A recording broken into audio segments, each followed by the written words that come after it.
We'll be coming back to the conversation. Let me just take a pause on that. I want to link up with my colleague, Trix Ngado, joining us from the city center, specifically Tea Room. And remember that, even as we await this ruling and this direction that will be given by the Supreme Court, there are a number of Kenyans that are hell-bent on actually traveling to their various homes and regions to make sure that if this election is going to be held tomorrow, they will be there at the polling station. Trix Ngado, good morning. What can you tell us about the activities where you are at the Tea Room bus stage?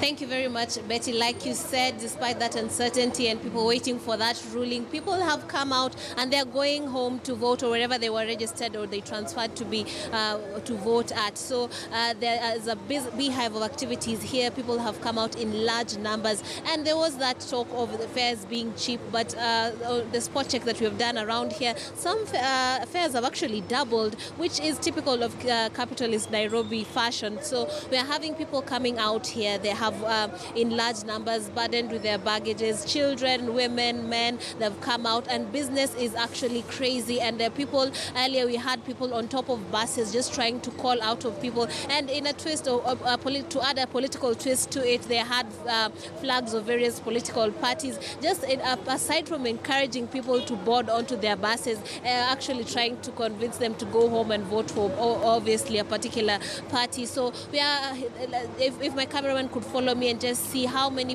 some of the travelers that have come out here. We are having a lady here who is also going to be traveling home. Could you give us your name and tell us why you're here today? Why have you come out of your home? Are you going home to vote, or what's your business here? Oh, so my name is Mercy. Yeah. And I'm a student. Yeah. So we've closed school officially. Yeah. So we have to go home, and I don't stay in Nairobi. I have to go back to Nakuru. So this is a rush hour. Yeah. And there are so many people in town traveling, but the cars are few. Like, for example, I've gone to a booking office, and if you book right now at 10, yes, the camp comes at 2:30. So there's so much congestion. So you're saying there's a difference. Is the waiting period much longer? By how much longer? Typically, how long would you wait, and how long have you had to wait today just to get a vehicle to go home? Oh, like almost 3 hours. Yes. And if I would have come earlier, I would have traveled earlier, but I don't know why there's so much congestion, too many people traveling, the cars are not enough, the fare. What about the fares? I was just about to ask you, what about the fares? Have they doubled? Is it cheaper? Or is there a difference between the normal fares that you usually pay and the fare that you're being asked to pay right now? Oh, of course, now because it's last minute, rush hours, so probably some booking offices have hiked their prices up with a plus of 200 shillings or 100 more than the normal prices. Yeah, so you're hoping to travel safe, but you're having a bit of a difficulty. Yeah, I think I'll be safe traveling, but the time is the problem.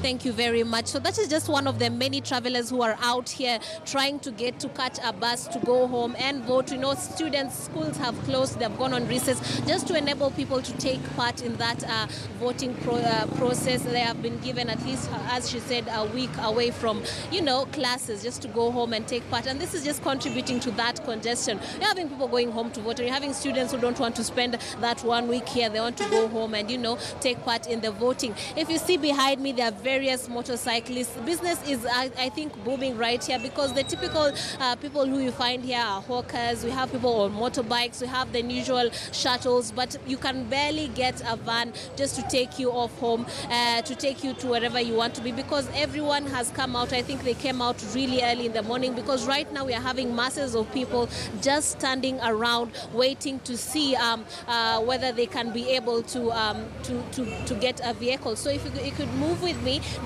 there's a mass of people right behind me who are we could just show you the people who have been waiting for long to see whether they can. Unfortunately, there's a bus going behind us, but once it moves past, I'll be giving you a view of that. But of course, I would like to add that there's some circles that have actually decided that tomorrow they will be giving free rides to people from hospitals, particularly Mololine. I received an email to that effect saying that they will be taking people from hospital, patients, and then they will be able to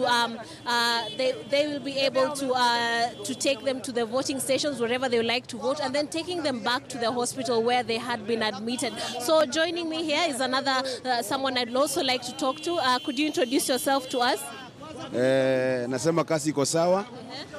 Unaweza tuambia wewe ni nani mwanzo? Mimi kwa majina ni Fred. Unafanya kazi gani hapa? Mimi nafanya kazi ya mabasi. Kazi iko sawa. Iko sawa. Walikuwa wamesema fare imeshuka. Ni kweli ama ni urongo? Fare haiwezi shuka. Lazima ipande juu hata sisi tupate kitu.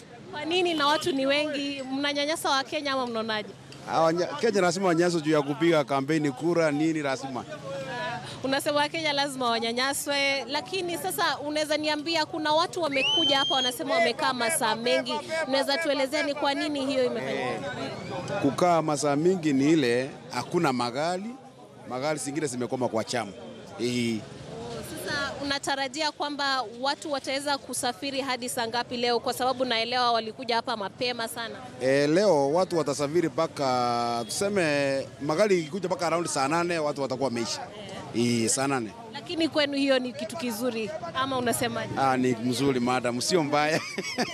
Asante sana. So as you've heard, according to him, that is a very good thing. It is not bad that there's a lot of congestion here. For the pedestrians, it's a different story. But for the matatu owners, just like you heard, this is not particularly a good thing. This is not particularly, for them actually, this is a good thing because business is good. The fares have actually gone up because they're trying to take advantage of that upsurge of travelers going, up country to make sure that they take part in that their democratic right to vote in that upcoming election that was scheduled for tomorrow. Like I was telling you earlier, behind me, you're seeing there's a number of people. There are vehicles going by, but there's a number of people who are just standing there, a bit stranded, not knowing what to do. And, it's a bit crazy. You can see even police officers, security is a bit tight, but you're having people carrying luggages, having people ferrying luggages, hiring people hiring other people to ferry their luggage for them, and they're just standing, sitting back. Some of them have actually booked their transport to wherever they're going, but they're still waiting for the vehicles to make it to come back.